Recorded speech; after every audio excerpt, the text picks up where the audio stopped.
I'm Georgina Lloyd. I'm the Regional Coordinator for Environmental Law and Governance for the Asia Pacific region for the UN Environment Programme. And let me start by thanking UNDP for the excellent SERA conference that is being held this year.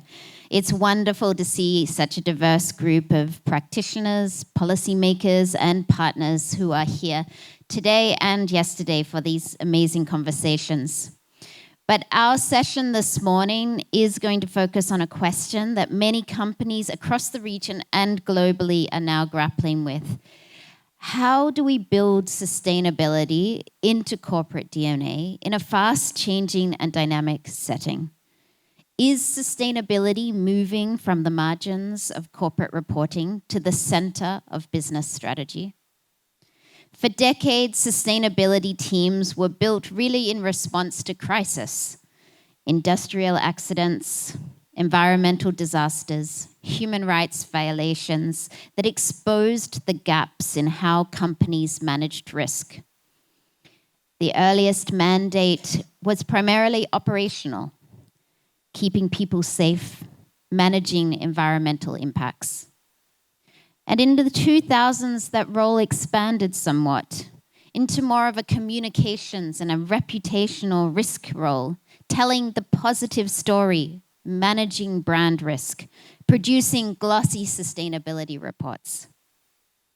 But today, we're in a different moment. A question that I want to ask is, are we seeing a reshaping of a corporate sustainability function? Possibly. And perhaps a reshaping that is driven by three forces that are almost impossible for companies to ignore.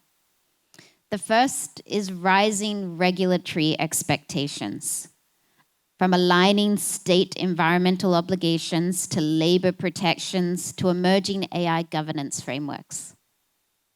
The second is increasing scrutiny of corporate impacts. We had great discussions on this yesterday afternoon. Impacts on communities, on workers, on ecosystems. And finally, the third, business model disruption.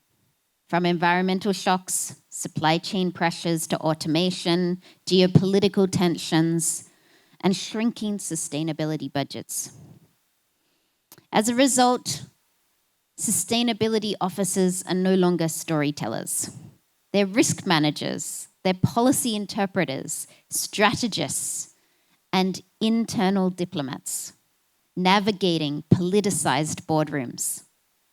The sustainability officer now sits at the intersection of regulatory compliance, supply chain governance, human rights due diligence, and climate risk. And increasingly, they are expected to demonstrate not just responsibility, but competitiveness.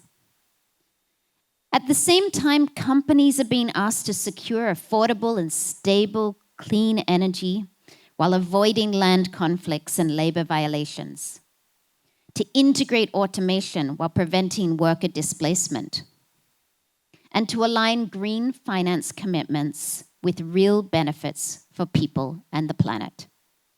All of this requires new skills, new governance models, and new forms of collaboration. Of course, in all of this role is transforming.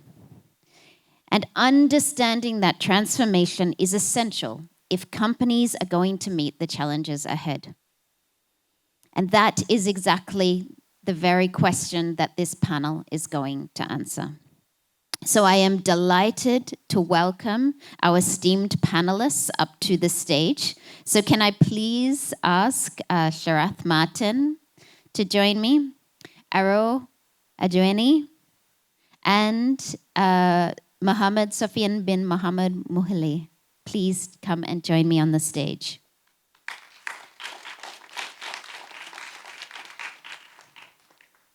I'm very much looking forward to the insights and reflections that are going to emerge from the conversation that we're going to have this morning. So let me start by introducing our panelists. So in the middle, we have Sharath Martin, who is a senior policy consultant for the Association of Certified Chartered Accountants in the APAC region, where he focuses on elevating Asia's voice on policymaking and influence while working with colleagues from all around the world. He also serves on the board of trustees of Shift Project Limited, which leverages the UN guiding principles on business and human rights in support of systems change. And he's on the board of WWF Malaysia, which works to sustain the natural world for the benefit of people and wildlife. He's also a fellow of the Association of Certified Chartered Accountants and an alumnus of the University of Oxford's Sade Business School.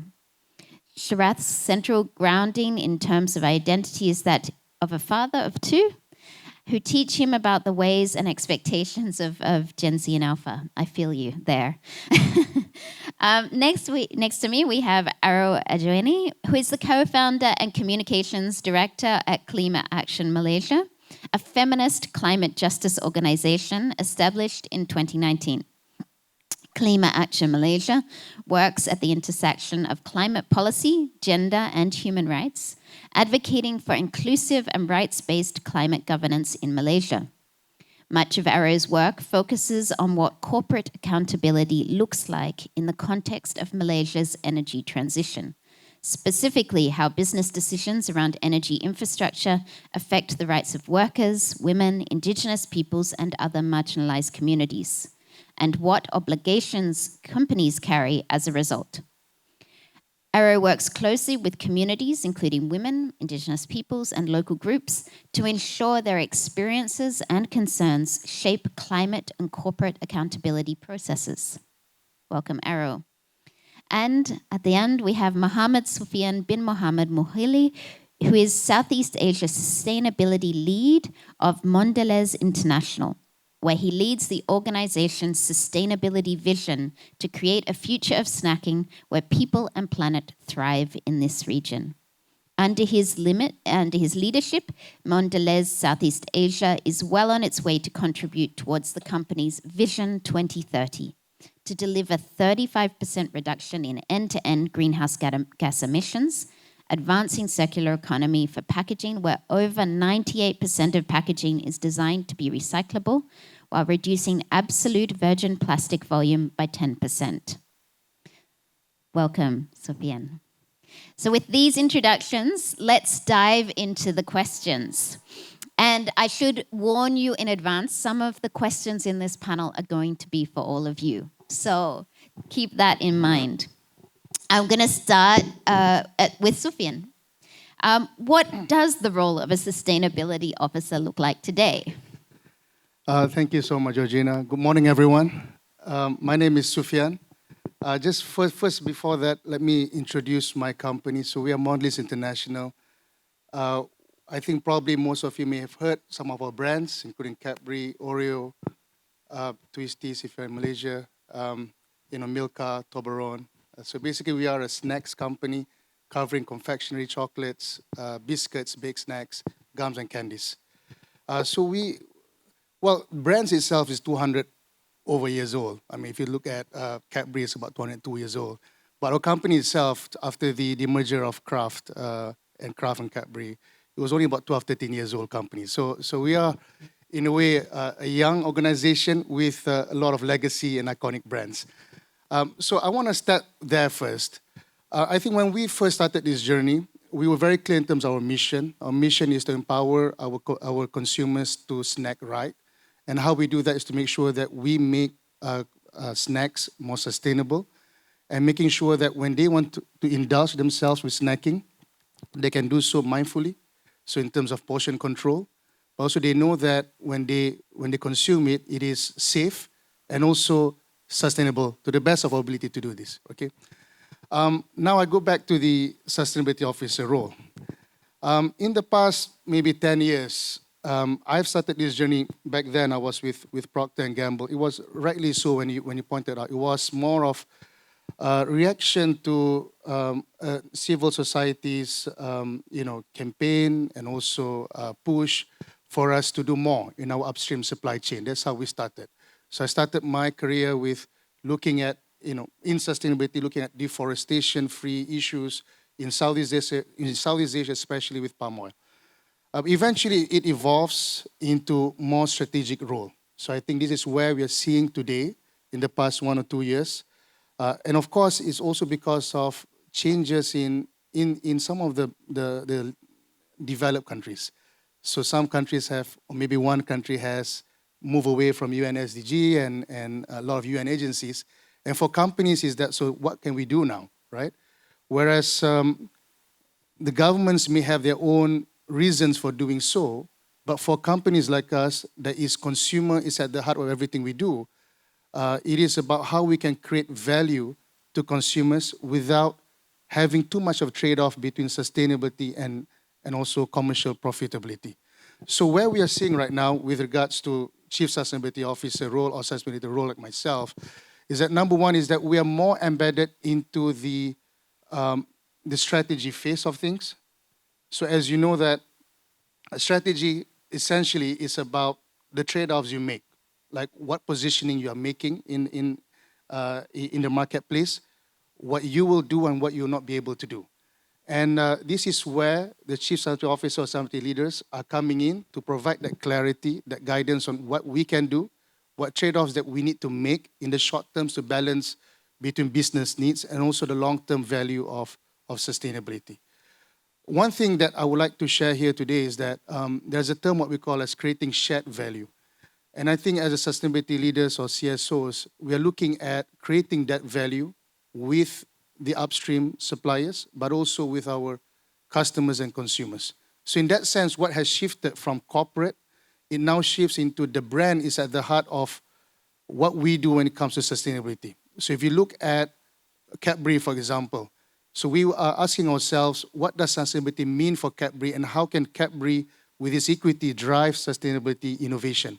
From sustainable sourcing of cocoa to sustainable sourcing of dairy, working with farmers on cocoa, palm oil, or even dairy farmers, even going all the way to our manufacturing plants, making sure that where we can move into renewable electricity, we do that. Where we can go for 10-year, 20-year PPA agreements, we do that.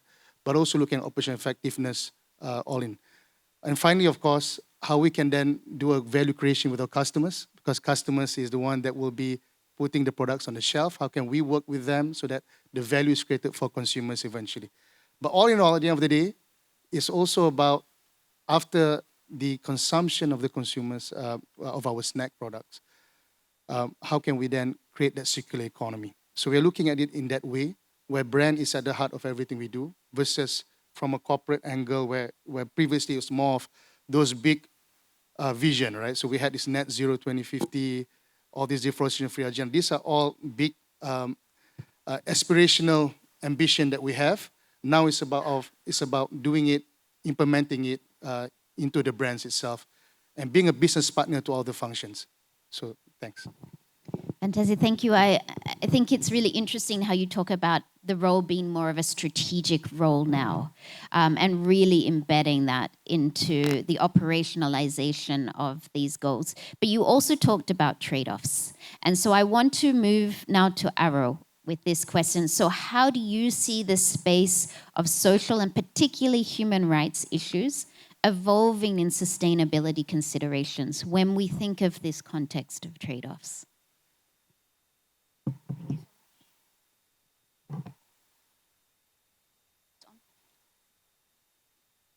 Hello.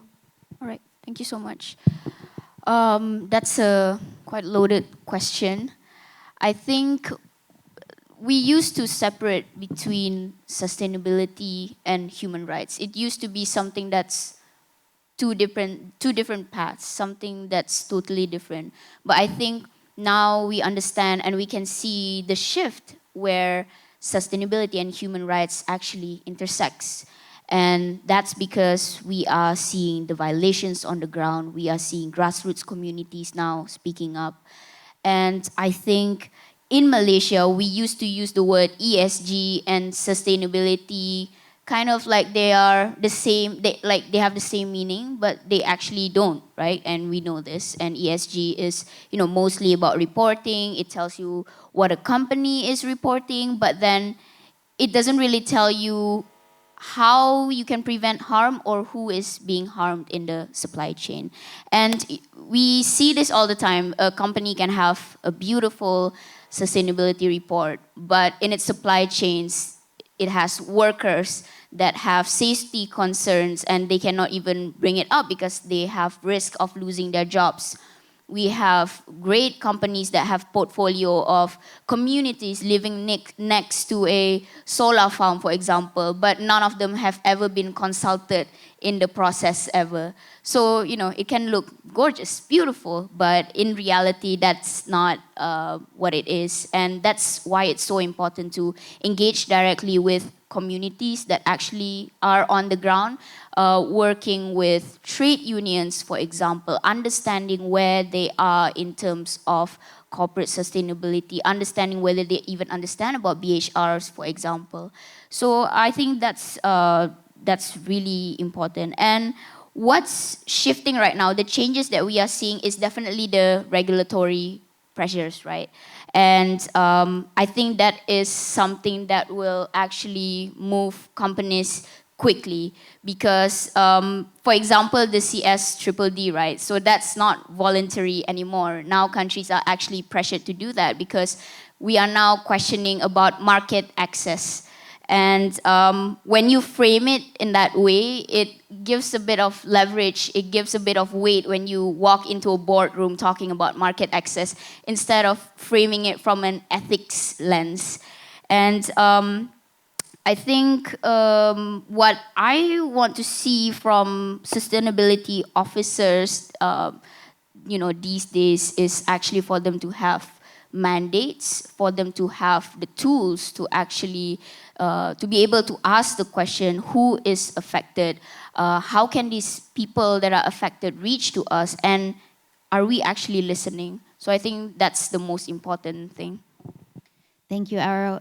Very interesting that you talked about the framing now, and that I agree with you. I think that human rights is now very much intersecting with corporate sustainability concerns and the strategic planning that is happening. But the framing is interesting to now use the language that boardrooms perhaps resonate a bit more with around market access and those sorts of things. I mean, that is part of the role of a sustainability officer, translating those obligations when it comes to human rights due diligence into language that can resonate in the boardroom. So I want to also ask this question to Sharath, what you think about the space of social and particularly human rights issues within the sustainability context. Thanks, Georgie. So this, for me, is a little bit more vexed because people say that the issue of social is now coming to the fore. But I believe it has been in the fore before when we talked about labor conditions and labor rights.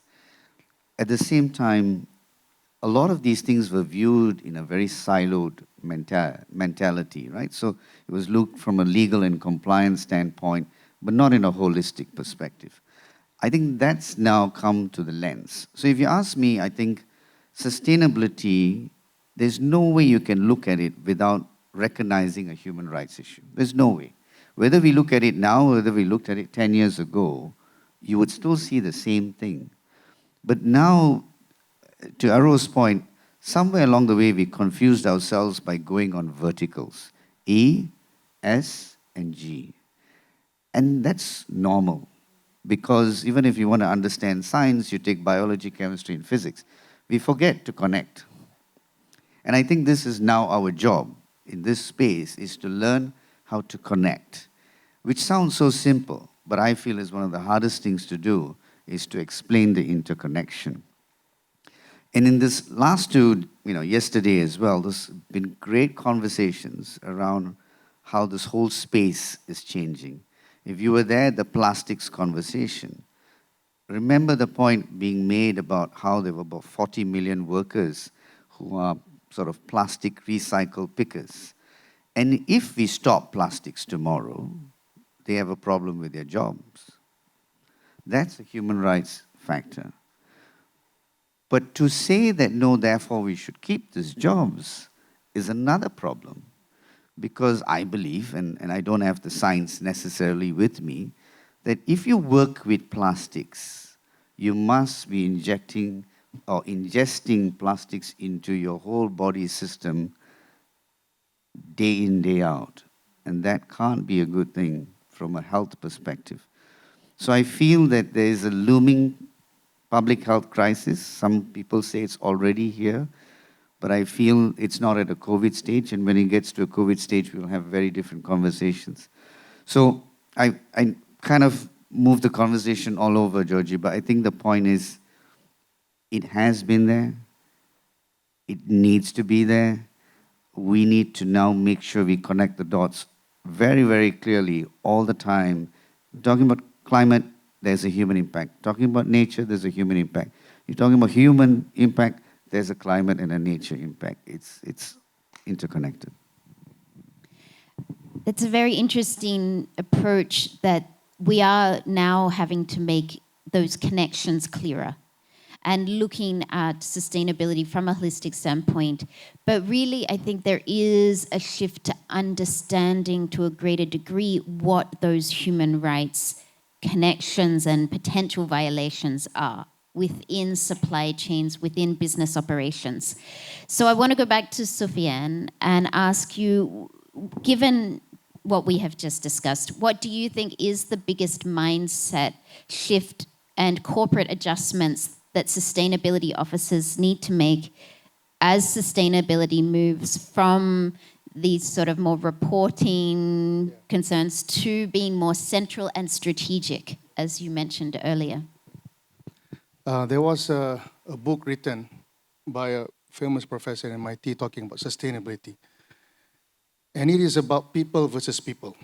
End of the day, it's about people who wants to economic prosperity and development and jobs for themselves and also for their families, but also people who are looking for more environmental, sustainable, and also more labor protected supply chain. So you have these two types of people, and that's a fact. And so it is about how you want to manage this conversation, right? I do want to touch a bit about what the two panels were saying, is that in companies right now, at least within the two companies I've been with, right? So I've been blessed working with leading companies that look at the sustainability problem as a whole. It's not just about environment, it's also about the people, because people is basically the base of everything. The demand, the supply, the activities are all driven by people, right? So understanding the levers of this would be very important as you address sustainability challenges in your supply chain.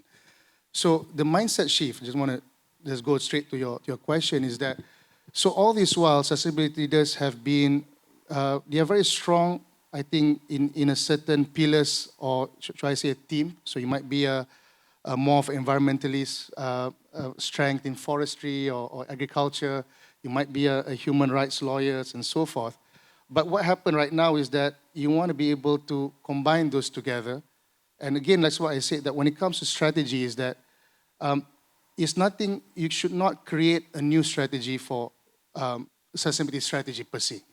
It's not about that, because a business strategy is about creating your unique values in your marketplace. And you have to make that decision. Again, trade-off is not a negative thing. Okay, we have limited resources here. So business leaders, your CEOs and your CFOs have trade-offs to make. So to understand their mindset, to understand first what are the trade-offs that we're going to make. When we say trade-offs, it means also where are we going to focus on? And that's where the mindset needs to change, that from being so-called in ivory tower, looking at sustainability issue as a very big, in like a UN SDG agenda, for example, just to share that, you have to go a bit more into the ground and say, look here, what does it mean to my business? What does it mean to my brands? What does it mean to my operations? So how does it translate to procurement, and how would they be able to procure sustainable sources? How can they transform some of your key suppliers? Because we can't do everything. So you have to do it based on prioritization, and how we can work with your marketers and sales so that we can create that value with our customers and consumers. So Number one is that the mindset shift is that you have to maybe take a step back from the bird's eye view, going to become a business partner. So we've heard about human resource business partner, HRBP. So I think there's going to be a term called sustainability business partner where, so maybe there's an evolution with Chief Something Officer where you become a very important business partners to these functional leaders. And then how you translate those the big goals or commitments that you have into measurable KPIs and targets for individual functions. But you still need to have that bird's eye view and how different functions interconnect with the ultimate aim of delivering that sustainability solutions that you want, or what I say as creating that shared value from your suppliers all the way to your consumers. Yeah. I mean, it seems as though there are greater and greater expectations on that sustainability role, but at the same time, you said the budgets are finite. And yes, correct. there do need to be some, as you said, trade-offs. So I then want to go back to Sharath and ask, as there are sustainability budgets that are finite and perhaps in some circumstances are shrinking in today's world, but expectations are growing, what do you think then are key things that sustainability officers need to prioritize? And what do you think will really shift the needle and have the greatest impact on corporate responsibility? Well, I think the first thing is to recognize that the level of budget that the sustainability teams have reflects how seriously the organization takes the issue. And also within that, the seniority of the people within the sustainability function relative to the business heads.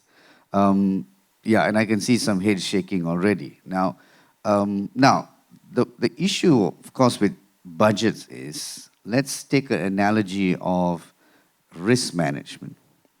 Does the budget need to sit under the risk function?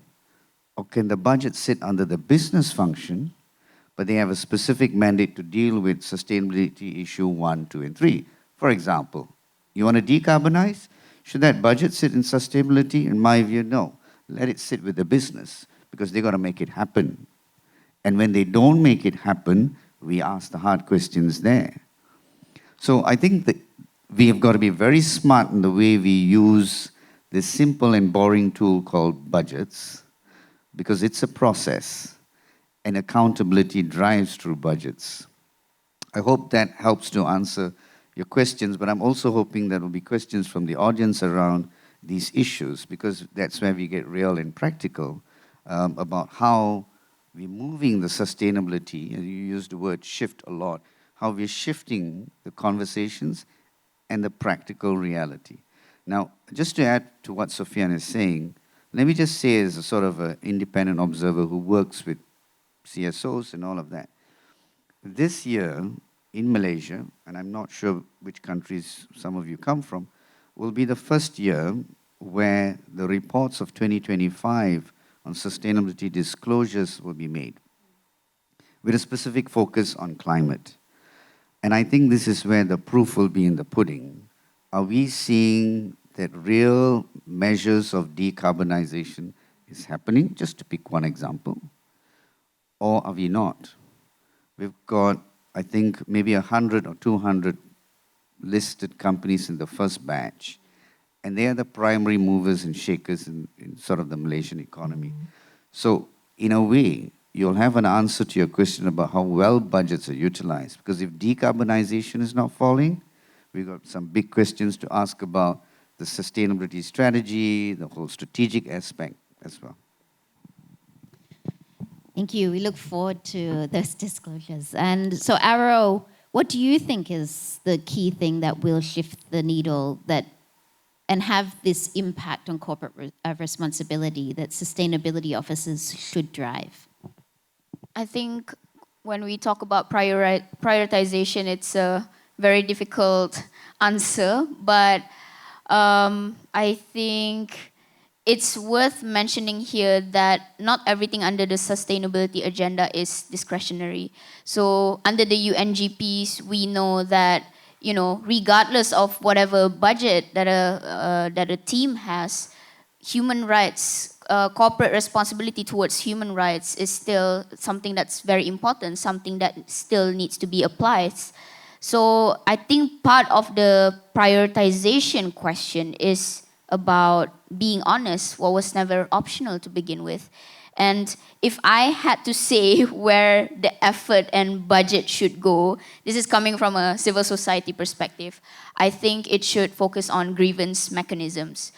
I know that sounds a bit unglamorous, but this is coming from a civil society perspective and the research that we've done on the ground, talking to communities and also corporates.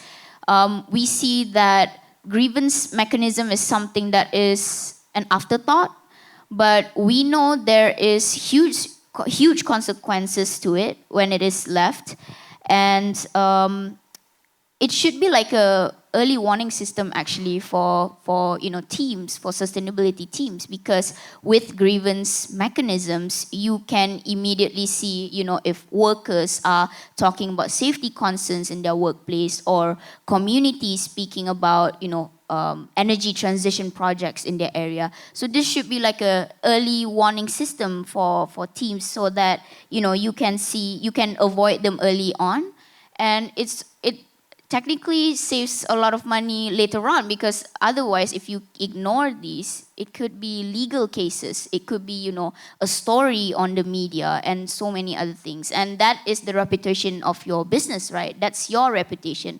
There's a reputational risk in this. Again, the problem I mentioned just now is that grievance mechanism is usually something that is an afterthought, is an add-on, is something that's nice to have, but not something that's really a core function in teams. And I think what needs to shift the needle, I think it's definitely internal mandate as well. I mentioned this earlier in the first question. Internal mandate for sustainability officers, for them to actually have the mandate and authority to be like, hey, we actually need to pause on these certain things. We actually need to look again into certain due diligence, so that, so then we can continue the due diligence. And having actual genuine influence over the team and not just doing reportings. Thank you, Aro. And I mean, some very important points that have come up there, talking about the seniority of the sustainability function, the importance of grievance mechanisms. And we talked yesterday about how important justice is in the just transition, and internal mandates. So with those thoughts, we're going to turn it over to the audience. So if I can get the Menti question up on the screen, please pull out your smartphones and your devices. We're going to ask you for some of your thoughts when it comes to these key issues. So please scan the QR code or go to menti.com and put in the code, which is 36667545. So this is open to the first 50 people, because I only have the free Menti account.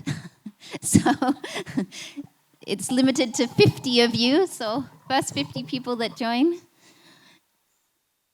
So the first question there is, we're here, and I mentioned in the introduction that sustainability is moving beyond reporting, and that sustainability officers are becoming integral to business operations.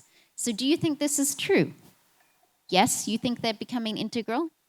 Or no? Do you think that they are still being reactionary and responding to issues that arise in terms of reputational risk, in terms of human rights violations? Okay, so 27, yes, 16, somewhat.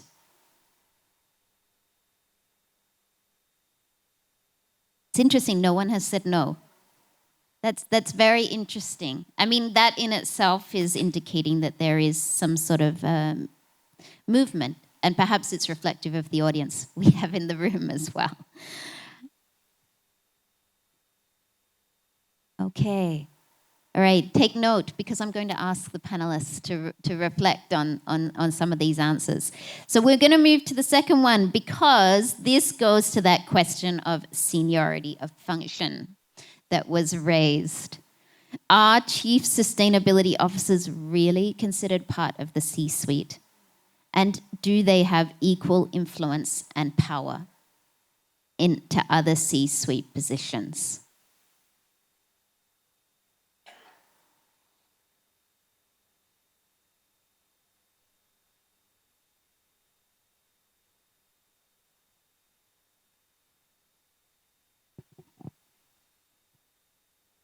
Okay, we have a bit more of a slightly even split here.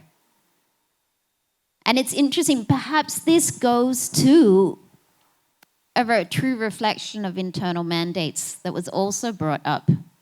Perhaps the seniority of that function and whether or not the chief sustainability officer is considered part of the C-suite is a reflection of how seriously that mandate is embedded into the corporate DNA. Very equal. Okay.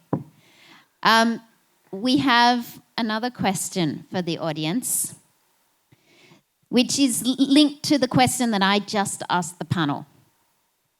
And that is to really see a shift towards sustainable business practice. Do you believe sustainability officers should have greater influence and power?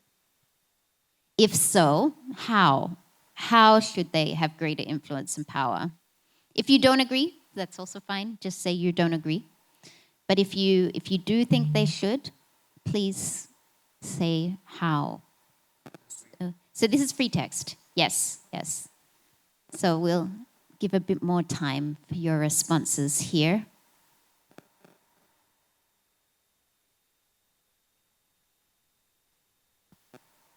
I mean, do you think that this is a budget question? Do you think that greater budgets, do you think how budgets are put in place in terms of corporate operations?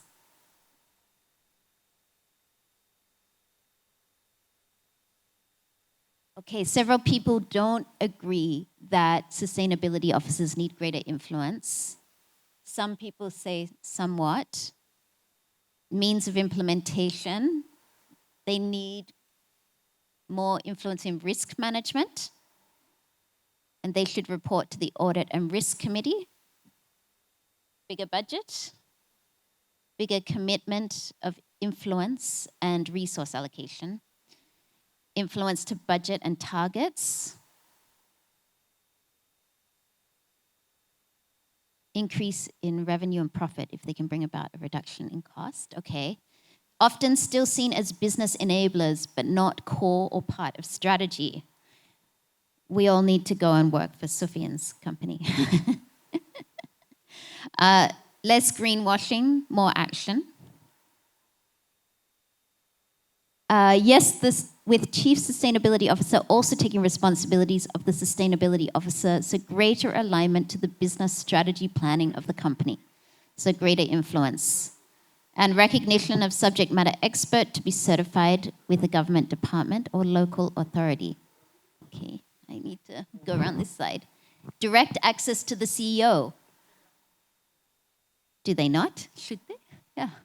Embedded into risk and strategy debts, and collective effort between the Chief Sustainability Officer and the Chief Risk Officer and the Chief Strategy Officer to drive sustainability in a company. Yes, I mean, I would imagine if you're truly part of the C-suite, that is exactly the role that they would be playing. Sustainability Officer also needs to step up for accountability and don't agree. Several don't agree. SMEs in a supply chain don't have capacity. That's a very interesting point. What does this really look like for SMEs and MSMEs?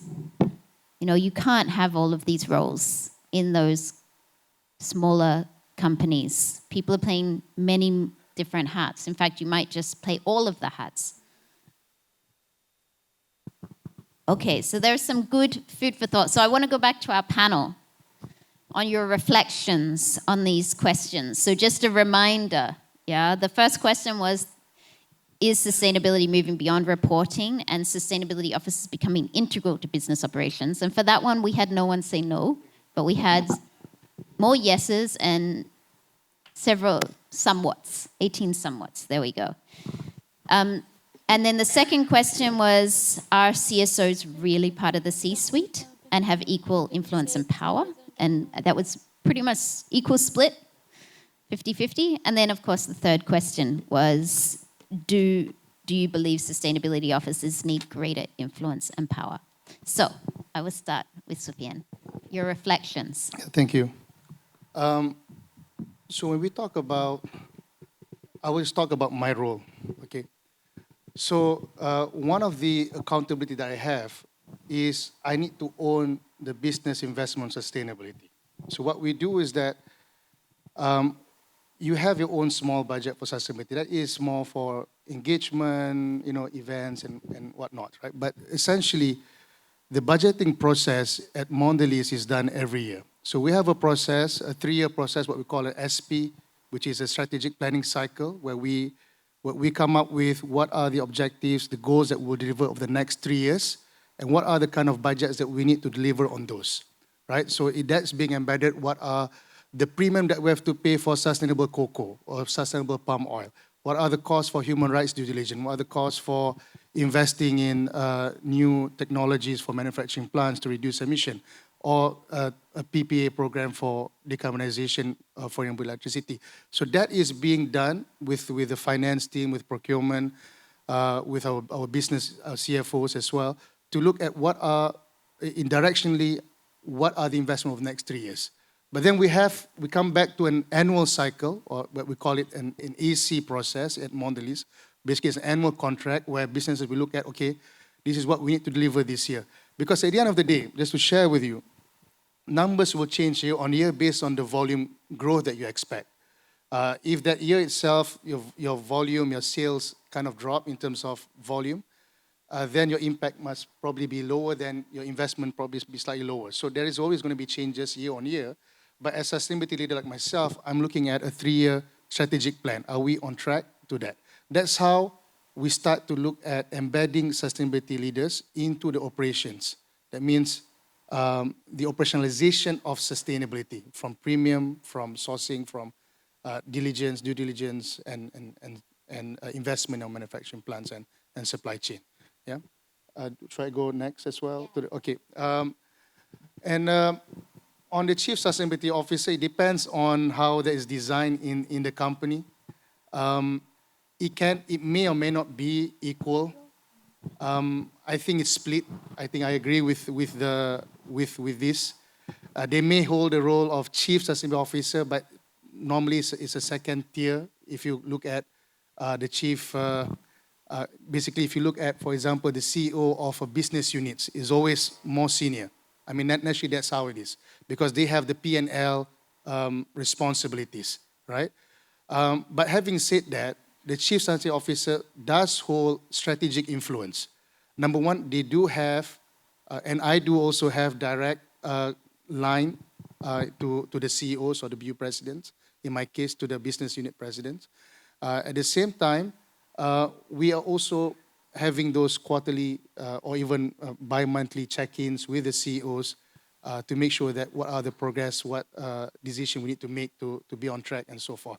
So there's a lot of ways where not necessarily need to be at equal footing, because we understand business is, at the end of the day, we believe, okay, and I believe that business should be as much as a force for growth to deliver sustainable, profitable growth, at the same time can be a source of force for good, right? A good sustainable business is also good for a company. I want to touch on some of the human rights situation, because I've worked closely with a lot of palm oil suppliers in Malaysia, Indonesia. There's a lot of issues there, foreign workers and so forth, right? You see, for us, it will take this mindset shift, right? That it's not just within our 4 walls of manufacturing plants or our companies. So we got to be more intentional with our suppliers, right? We start with our tier 1 suppliers, and they will start with their tier 1 suppliers, and that's how you get the ball rolling. And intentional would be a key word here when it comes to engagement with your key suppliers. Again, the beauty of business is that your key suppliers might not be key suppliers to them. So that's how business can be a force for good. Okay. And finally, was a final question? It was The final question was about yeah. labor Again, yeah. sustainability of So I think I've answered that. Is that it's I like that one of the comments is talking about you must have the right person in the job. That is the right thing. Not to say that one is better than the other. Different organizations, different industries, or even different companies within the same industry might need to have different kind of CSOs. So in different type of the journey of the companies, you may have a different type of CSOs. I have seen in where I work, right? I mean, with my suppliers and so forth, you have such chief financial officers that has a background in human rights. And that's because there's a lot of issues on human rights, and therefore that becomes a prominence. But the trade-off is that they might not be as good when it comes to business strategy and operationalization of strategy. So that's a trade-off you have to make. And maybe for someone that wants to go into FMCG like myself, then it's a bit different way, right? Because you do have support from and also capabilities embedded with your people leads and also with your procurement that you can leverage on, and you focus on how you can embed into your business strategy. So there's a lot of different ways. Again, I'm not saying that there's one's better obviously than the other. It's based on the need of the company at that time. Yeah. Okay. So that's. Thank you. Yeah, Arrow, please. Yeah, I think across all three questions, it's very obvious that everyone understands the importance of a sustainability officer and why now it matters even more in the context of climate change and human rights. And I think there is kind of a 50-50 between, certain people want, there to be mandate or no mandates for them to actually have more power. But I think what I want to address across these three questions is in the context of Malaysia, right? We have certain institutions in Malaysia that are already reporting on BHR issues, but we don't really have the proper institutional mechanism or institutional arrangement that takes all of these issues seriously. So I think in a way this gives a lot more task for companies to take this up about setting the standards on business and human rights. And I think that's what I see across all these three questions. Yeah. Maybe just in the interest of time, I'll take one of the questions, and that is about, is the CSO equivalent to the other C levels? And I'm sorry, guys, but my answer is no. I'll give you my reasons, and you can feel free to disagree. Firstly, the question that Sophian mentioned is, you can have the word chief there, but are you one level below the CEO and immediately reporting to the CEO? From my experience, I see far too many where they are 2 levels down. And they could be, second point, they could actually not be directly from someone who studied sustainability in some university. Rather, they have been a comms person or some other role, then morphed and say, okay, you go and learn. And I'm sorry, I don't think it works that way. Imagine if you have a CFO and then you say, okay, let's pick a non-finance person and put them into the CFO role and say, okay, learn. It's not as simple as that. 2, you can have the chief title, but how many levels down are you compared to the next C level? Let me give you what I mean. If you take some organizations where you have the chief of the business units, upstream, downstream, and their title is the very next best after the CEO, which is an EVP, an executive vice president, for example. Below that, you have senior vice president, 1, senior vice president, 2, and then comes a vice president, 1, and vice president, 2. The real comparison is what is the internal title of the Chief Sustainability Officer vis-a-vis the CFO and the Chief of the Business Units. If they are at EVP and you are at VP, I'm sorry, but even in your conversations with them, you would feel slightly intimidated because you're not at the same level. And they will make you feel that way. And I'm sorry if I'm casting a whole, dark cloud on this, but the reality is you got to step up. And you step up through various ways of capacity building and all of that, but bringing the business case and the value and that recognition. But at today's point, I think my answer is no. And I give you the analogy of finance, not because I think, finance is far better, but it's a structure and a profession that has been there for multiple years and decades. You start in the university, and then you have practical experience before you are even professionally qualified. That's a route that the sustainability professionals need to start building. And I'm very clear about it. We've got to start building that. After that, the journey doesn't end for an accountant. You want to keep that position and title, you need to keep up with your professional qualification. Again, not something sustainability professionals need to have and should have. The other thing I would say is a CFO today can stop a decision in its tracks. I think we use the word influence, which is fine, but chief sustainability officers, unless Sophian tells me I'm wrong, can't stop something. That's the moment I will tell you that CFOs have made it. When they can stop something because the business impact is too great and the business leader may not agree with it, but you can, between you and the other person can trash it out with the CEO and says, no way this is happening. Last point, and I will stop, is if you pick an AGM, there are only 3 people there who answer questions from the shareholders, institutional investors, chairman, CEO, and CFO. The CSO is not there. So I'm sorry, again, for that reason I say we're not getting the CSO up there at the moment. But can you influence the CEO? Can you influence the CFO? And today I'll tell you this from CFOs that I work with and deal with, that most of the questions that they get when they go on investor roadshows is not on finance. It's on sustainability. So I think there's another question which we haven't asked. Is your CFO good and understands sustainability? Because if he or she doesn't, we've got another problem.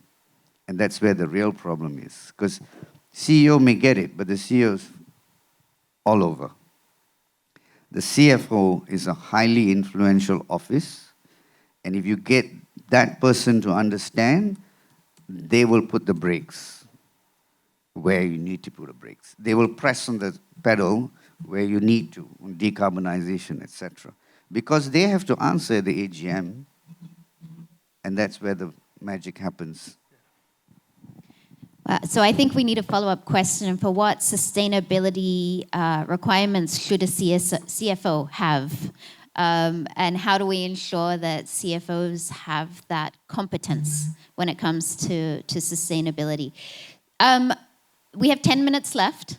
And so I also want to give an opportunity for people in the audience to maybe, particularly some of the ones that answered that they don't agree in that last question, that sustainability officers need greater influence and power, to share maybe some of those reflections. Or if you have a question for the panelists, now is the time to raise your hand. Yes, one at the back there. Is there anyone else? We'll take a couple of questions before we come back to the panel. Good morning. Okay, go ahead. Thank you very much. This is a very critical discussion about sustainability officer roles and responsibility. I'm responsible for social compliance and sustainability for my group. I have joined from Bangladesh.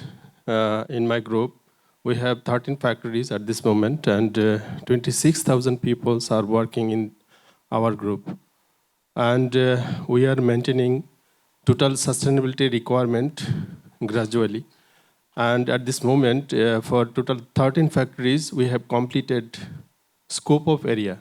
about sustainability requirement. So after identifying the gap and scope of area, we have seen that lots of financial involvement is required. So at this moment, we are facing financial burden.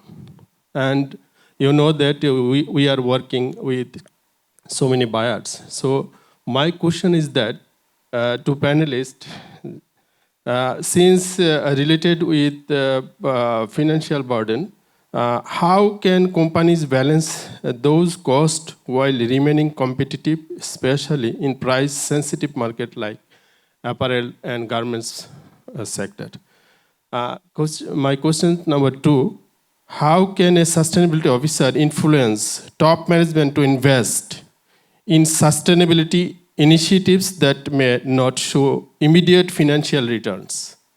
Number 3, how do sustainability officers manage stakeholders' expectation, especially when brands, buyers, and regulations have different priorities? This is my questions. Okay. Thank you very much. Thank you. 3 questions there. And I've been told we only have 5 minutes left.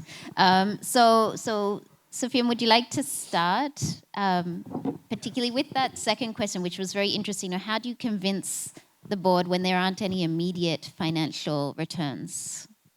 You see, I go back to strategy. And the reason being, if the strategy is clear in your organization, right, then there's a reason to invest because it is your strategic imperative of your business to remain competitive in the marketplace. So the issue with a lot of organizations, and especially with small medium enterprise and maybe companies that have not gone into this journey yet, is because it is not part of that strategy. Strategy is not operational effectiveness. It's not even strategic positioning. It is, what you believe you can do better, the combination of activities that you choose as an organization that will make you competitive in the marketplace, right? And when you look at it in that sense, that sustainability is embedded in our strategy, then it is not about being costly or not, because it is part of your competitive advantage, it's a part of your cost structure to deliver that value to your customers. Now, you have buyers, maybe global buyers and regional buyers. Buyers are also looking at innovative ways to transform their supply chain. So you should leverage on that. So if your customers is it's a Mondelez, for example, you should talk to our procurement and say, look here, how can we create value together? There's a lot of different ways we can do this. For example, we talk about packaging, recycling, or basically what we call it, sorting collection facilities, right? Mondelez itself might not be big enough to invest, but what we have done is that we come together with like-minded organizations and we raise about over $1 million, and therefore these fund managers will go and look at where they can inject equities or business loans to some of these companies to drive that change that they need, which is probably more competitive in terms of versus interest rate you get from the banks. So there's a lot of different financing mechanism you can do. Always lean on some of your key customers that are probably more forward-looking in sustainability, see where you can create those value. Internally is that you must also set some, within our organization, we do set some hurdle rates for sustainability investment, which is a bit longer than normal investment. So for example, we put a 6-year hurdle rate for sustainability return. And sometimes may not necessarily deliver that, but that's where the influence of CSO comes in to make sure that, it might not deliver 6 years, but it is important for us to do now and so forth. So there's a lot of different financial ways you can do it, but having that strategy right, making sure that you have certain parameters that you can work with, and look at that value that you can create together with your buyers, because they are also looking to transform their Scope 3 emission or their supply chain as well. Yeah. Shira, please. So maybe just 2 quick points. I think one, if you are having a conversation with your CEO and CFO and they're asking you about ROI, are they? Okay. How many of us are familiar with the term license to operate? A few hands. Okay. So you need to come to understand the term license to operate, because that is then a different conversation from ROI. If you consistently as sustainability professionals try and go down the ROI route, my view as an accountant is half the time you won't be able to do it, because you're going to be looking at projections well into the future that the CFO will have none of it, right? Because it's so filled with assumptions and estimates that they won't make sense of it. But they understand what license to operate means, which is you can't sell it to a customer if he or she is not happy with the level of sustainability of your operations. You pick Bangladesh, one of their famous issues is about how well the workers are treated, right? And if you were here yesterday, you will understand why I raised that as a question. Because when I did a research on living wages, one of the members in Bangladesh raised that point to me, which is they want to raise it. And they have, every year they have wage negotiations with the buyers. But when they want to raise the level of wages to their suppliers, their buyers tell them, you should pay living wages, but we're not going to increase the price. Why?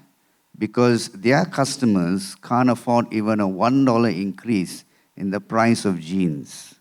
Tell me if that is just.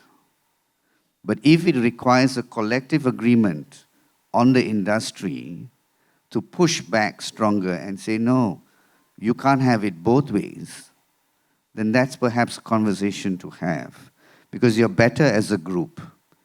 And mind you, I've had these conversations because people will tell me if Bangladesh does that, the job will go to Pakistan, the job will go to Nepal. But I believe there's a time in which we cannot keep making our people suffer, going back to the conversation of human rights, when we can push the conversation back to the buyer that you gotta give. You gotta give. I hope that helps.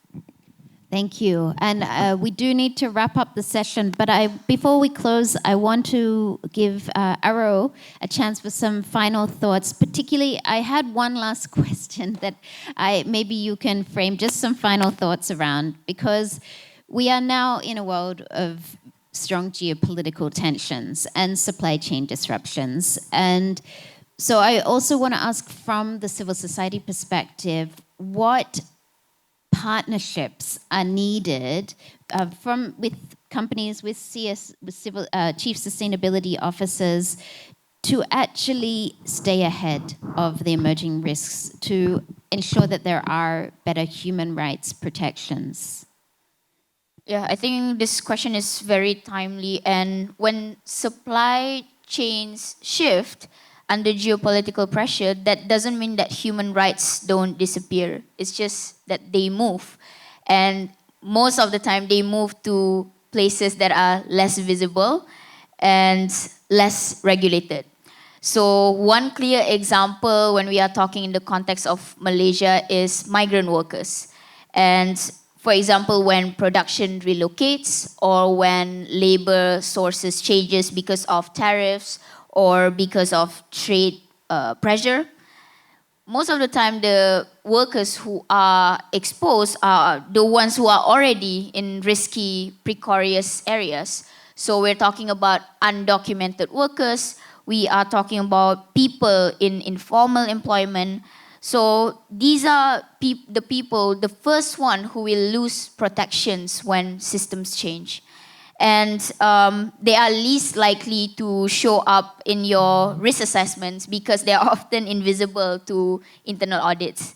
And so this is why I emphasize again that you don't need new softwares, you don't need new frameworks. What you really need is to actually to talk to people on the ground, to civil societies, to trade unions, to communities who are impacted, because they have the ground level knowledge, and even most of the time they have the solutions already, and they have probably seen risks ahead, years ahead, before any official desk audit or any audit can even find out. So I think this, when you engage with CSOs, don't use it as a PR exercise, but genuinely use it as a serious intelligence function, because as I said, they already have the skills, most probably they have the solutions, And yeah, if you are a sustainability officer that's trying to stay ahead of emerging risks, that